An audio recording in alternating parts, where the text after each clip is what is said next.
Vereeniging, meaning association or union in Afrikaans, was established in 1892. The city is well known for the signing of the Treaty of Vereeniging after the Second Anglo-Boer War. The city later became a major industrial center due to its proximity to coal mines and the Vaal River. Today, it is known as South Africa's largest industrial complex.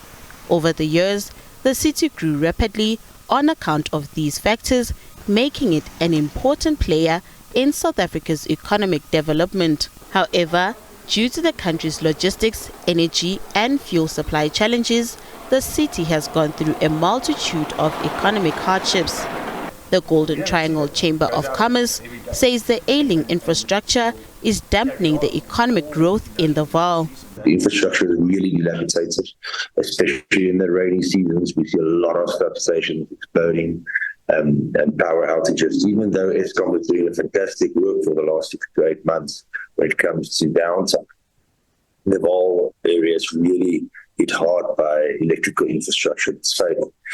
On top of that, you have the sewage infrastructure that is 100% non-compliant. We have, under correction, about 40 pump stations, sewage pump stations, which 2 or 3 are working, and 2 of those are being upheld by local business. And then in the rest of the infrastructure, the grid of the sewage infrastructure can't handle the capacity. And that sewage problem is not only because of the Vaal Triangle, because of Vereeniging, the Vereeniging area. It is also because of the old Pretoria Witwatersrand area. So that is the southern part of Gauteng. And because their sewage infrastructure is also fine, instead of sending us grey water to clear before we put it on the river, they send us raw sewage. And that's a fact known by everybody, and nothing has been done by that. The third part of the infrastructure, of course, is roads. I invite any one of you to come and have a drive and see if your Mercedes-Benz holds an hour or 2 on our roads. And that's because there's a lack of budget when it comes to local government. And lastly is water. So the water security isn't there as well.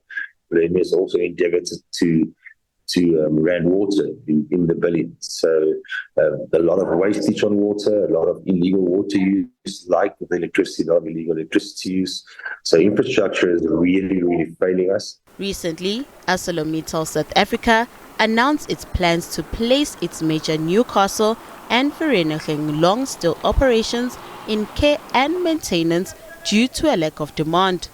In a statement, the company cited high logistical and transportation costs, energy prices, and load shedding as the main reasons for the decision. This decision by the steel company has the potential to affect over 3,500 of its employees. With this, the city Vereeniging faces the risk of poverty and unemployment. The cost of production is getting higher and higher with minimum wage, and the diesel cost going up and up. So your transport cost is skyrocketing, and that is because of our railways also in South Africa not being on the standard they should be. And all of a sudden, all of those materials and all of those finished products must be transported in trucks instead of railways. It's very, very bad and very sad to say that a very big part of the 3,000 job losses they foresee will be in Newcastle, and a smaller part of that will be in Vereeniging and in the Vaal Triangle. But even that impact will be massive. At the end of the day, if it's in the hundreds, that's lost directly. There's indirect jobs, there's indirect smaller business engineering shops, etc., that work for Mittal, and that will impact them. And every small business that closes down is unfortunately 3 or 4, 5 or 10 families that don't have an income anymore. And that is a ripple effect. So in an already struggling economy, to add this and cherry on top in January is very, very bad. Verve says South Africa's steel consumption has declined by approximately 20% over the past 7 years. This is despite the country's goal to improve the country's infrastructure to boost the economy, reduce unemployment, and alleviate poverty. Nothando Makutulela, SABC News, Johannesburg.